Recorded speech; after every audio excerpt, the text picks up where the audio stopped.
কেনেকুৱা লাগিব আৰু ভালেই লাগিছে, কিন্তু কথা হ'ল এই সাময়িক আনন্দতকৈ ভৱিষ্যত জীৱনত সি কেনেকৈ দেশখনক আগুৱাই লৈ যাব পাৰে তাৰে কামনাত মই চিন্তা কৰি আছোঁ। সেইকাৰণে ভগৱানৰ ওচৰত প্ৰাৰ্থনা জনাম। গতিকে বৰ্তমানৰ আনন্দতকৈ আকৌ ভৱিষ্যত যি আনন্দ আহিব সেই আনন্দৰ কাৰণে অপেক্ষা কৰি আছোঁ।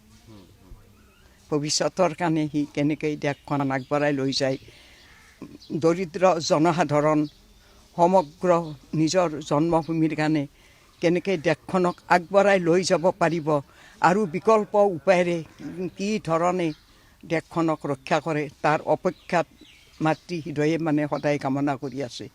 এই আৰু বেলেগ নাই। আনন্দটো সাময়িক এইটো আনন্দ হ'বই মাতৃৰ মনত। ল'ৰাৰ ভাল ফল দেখিলে সকলো মাতৃৰে মনটো ভাল লাগে, কিন্তু সেইটো নকৰিলেহে মনটো বেয়া লাগিলহেঁতেন।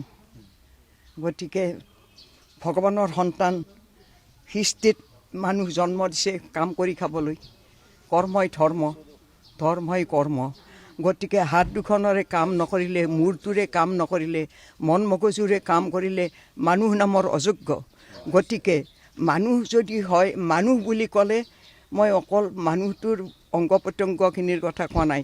মানুহ বুলি ক'লে মানুহজনৰ মগজুটো কিমান, তাত নিজৰ কৰ্মক্ষেত্ৰখনত নিজৰ কৰ্মক্ষেত্ৰত প্ৰত্যেকটো মানুহৰে এটা নিজৰ কৰ্মক্ষেত্ৰখনৰ উপযুক্ততা বিচাৰি যি ধৰণে কাম কৰিলে ভাল হ'ব, দেশক আগুৱাই লৈ যাব পাৰিব, সেয়েই হ'ল মানুহৰ কৰ্তব্য। কিন্তু ইটোক দেখি সিটোৱে কাম কৰিলে নহ'ব, যে প্ৰত্যেকৰে নিজৰ কৰ্মক্ষেত্ৰখনত আগুৱাই লৈ যাব পাৰিলেই দেশৰ সেৱা কৰা হয়। গতিকে দেশৰ সেৱা কৰাটো মহান কাম ন।